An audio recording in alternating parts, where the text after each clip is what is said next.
Fala, turma! Dilatação anômala da água.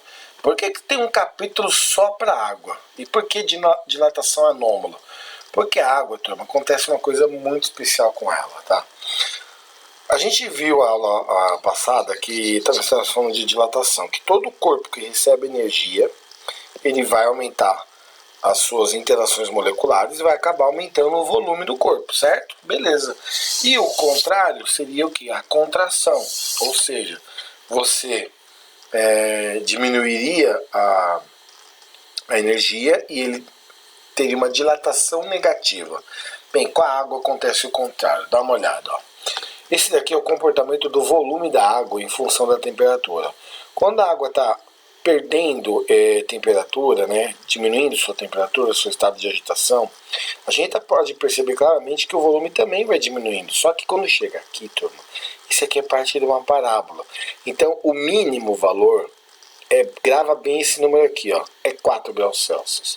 De 4 graus Celsius até 0 graus Celsius acontece um fenômeno que é justamente o título dessa aula, a dilatação anômala.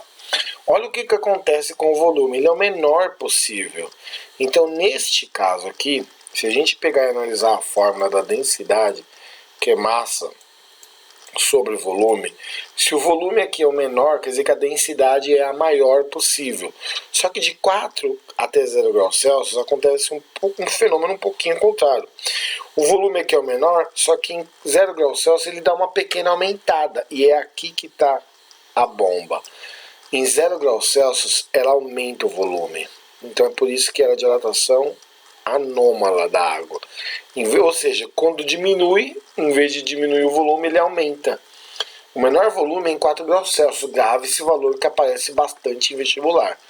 Ok? Então nós sabemos que de 4 para 0 graus Celsius o volume vai dar uma aumentada, como está aqui no gráfico, e é por isso que quando você larga aí, garrafa de cerveja, refrigerante, eles vão estourar. Por quê? Porque ele vai aumentar o volume dele e vai arrebentar com o vidro, com a garrafa PET, com a latinha. Bem, comportamento da densidade. A gente acabou de falar, né, que de 4 a 0 graus Celsius ocorre o quê? Né? Então vamos colocar de novo a fórmula. Já que aumenta em 4 graus Celsius é o menor volume, então é a maior densidade. Está aqui, ó, ele é uma parábola, só que agora está aqui o máximo. Né? Em 4 graus Celsius ele chega até a 1,03. Lembrando que o normal da água é 1,0, né, gramas por centímetro cúbico. O que quer dizer isso aqui? Se você tiver 1 litro, né, um vasilhame de 1 litro e colocar água, você vai ter 1 quilograma. Agora, aqui, se você deixar esse 1 quilograma lá, olha o que acontece. O volume, né, ele vai aumentar, né, como a gente viu, em 4 graus Celsius é o menor volume e a maior densidade. Então tá aí. Vamos. E o que acontece na natureza? Ó, repara, eu tenho aqui um lago com um peixinho. Aqui na natureza está tranquilo, 8 graus Celsius. Bem, temperaturas acima de 4 graus Celsius continuam líquida, está normal a vida. Na hora que isso aqui começar a congelar, turma, ele vai congelar daqui de cima para baixo. Ou seja, aqui às vezes as temperaturas ficam negativas a ponto de congelar o lago, certo? Só que o lago ele só vai se congelar até 4 graus Celsius. Dá uma olhada, ó. Porque lembra que é de 4 para 0 que a coisa toda flui? Então ele congela, né, basicamente quando o gráfico está entre, pela curva lá, se vocês lembrarem, né, tá aqui 0 graus Celsius, é aqui que ele tem a dilatação, e aqui seria o 4. Pronto. É assim que está o primeiro gráfico lá. Então quer dizer que de 4 para 0 graus Celsius é onde o volume começa a aumentar. Então ele não vai, por isso que fica aquela camada de gelo, e aqui embaixo fica água normal, um pouco mais fria, mas não congelada. Ou seja, o lago fica entre 0 e 4 graus Celsius com uma camada de gelo. Ok? E aí nós temos somente 2 exercícios para falar sobre essa dilatação. Ferro, bismuto, antimônio e prata são exemplos de algumas substâncias que quando em estado líquido e em certas faixas de temperatura, apresentam um comportamento semelhante à água entre 0 e 4 graus Celsius, ou seja, ao serem aquecidos, são contraídos ao invés de dilatados. Com alguma atenção é possível notar que alguns efeitos associados à dilatação ou contração anômala da água em nosso cotidiano.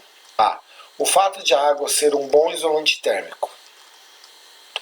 Turma, a água não é um isolante térmico. Tanto é verdade que se você pegar... Muitas pessoas às vezes vão pegar forma de bolo no forno e se você cair na besteira de você pegar um pano e molhar com água, essa água ela vai esquentar, ela vai aquecer tão rápido. Por quê? Porque a água tem uma alta condutibilidade térmica.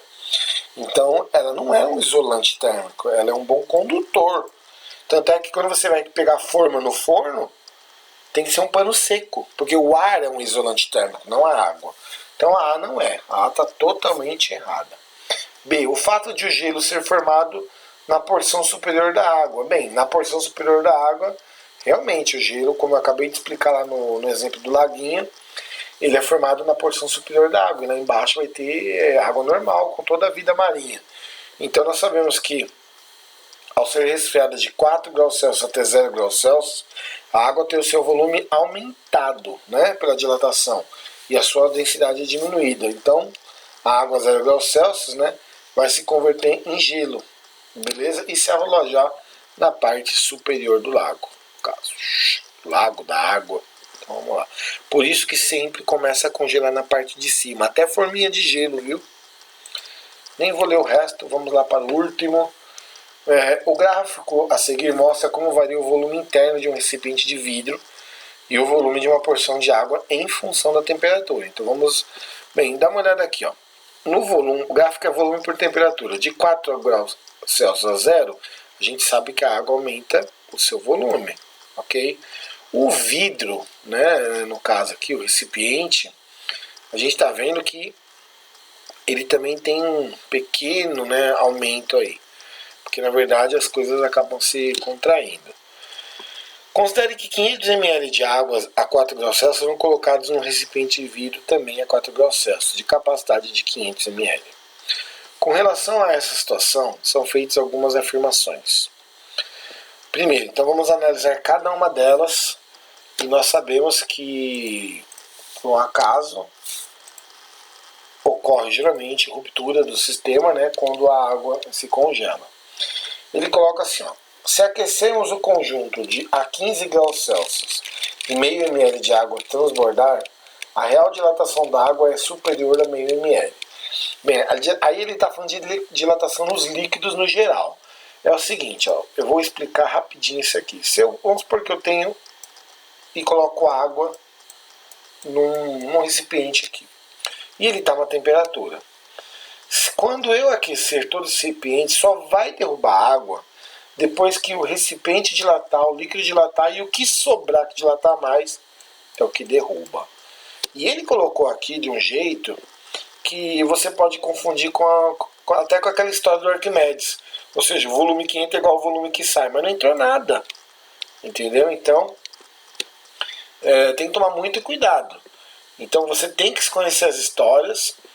Você tem que conhecer como que funciona a dilatação no líquido. Primeiro dilata o material e depois dilata o líquido. Então, se você aquecer o conjunto a 15 graus Celsius e meio ml de água transbordar, é porque a dilatação real foi superior a ml. Porque primeiro dilata o real, depois dilata o que nós chamamos aí, né, de uma dilatação aparente. Então, o primeiro é verdadeiro. Tá? O verdadeiro aqui. A segunda afirmação está falando o seguinte: ao resfriar o conjunto a 0 graus Celsius, sobrará um espaço vazio entre o limite superior e o recipiente e a superfície livre da água. Bem, se a gente considera que abaixo de 4 graus Celsius o volume ocupado pela água é superior ao do vidro, né? Como a gente pode ver aqui, ó, tá aqui, ó, o volume da água é superior, ó. Essa parte aqui que ele mostra. Então, se a gente considerar que ele é superior, né, logo nessa faixa de temperatura a água transbordará do recipiente. Então, a A2 não tem nada de espaço vazio. Ela é falsa. O terceiro Para água líquida, a qualquer outra temperatura diferente de 4 graus Celsius, a água transbordará do recipiente. Bem, então, com exceção mesmo de 4 graus Celsius, que é o menor volume, né, ocupado pela água, qualquer temperatura diferente de 4 graus Celsius, a gente pode ver aqui pelo gráfico. 4 graus Celsius é o menor, então qualquer temperatura já é maior do que 4 graus Celsius. Entendeu? Então, essa daí é verdadeira. A terceira é verdadeira. E a quarta, para temperaturas superiores a 4, o coeficiente de dilatação volumétrica da água é constante. Bem, vamos lá. Se ele fosse constante, o gráfico que indica, né, o volume da água em função da temperatura seria um segmento de reta e não uma parábola. Então, ela também é falsa. Então, a alternativa que tem a primeira e a terceira correta é a alternativa C. E nós, quando voltarmos aí às aulas normalmente, nós vamos falar muito mais ainda de dilatação dos líquidos. Tá? Ele só começou a matéria, essa matéria vai continuar e a gente vai dar continuidade com mais cálculos. Só para vocês terem uma base, as primeiras aulas desse setor B, eles também vão continuar. Então, quando chegar a apostila 2, aí nós vamos resolver aí com mais ênfase exercícios que envolvem a aula da 1 à aula 4, que é o mesmo assunto, que seria estática do ponto material, ok? Então, estática do ponto material nós vimos um pouquinho no ano passado, no primeiro médio. E nós vamos fechar ela agora no segundo médio. Então, eu só vou dar essa aula, entendeu? Um pouco mais pra frente. Eu vou gravar até aulas, mas eu não vou mandar pelo clipe para vocês assistirem. Num segundo momento, aí a gente pode retomar elas ou usando a apostila, se Deus quiser, aula todo mundo na sala de aula, ou ainda, se não tiver como, eu faço uma aula aqui por vídeo e peço para vocês darem uma olhada para a gente prosseguir na apostila 2, ok? Turma, apostila terminada, porque o setor B todinho falava mais de térmica. Agora é com vocês aí, TM e TC. Fiquem com Deus.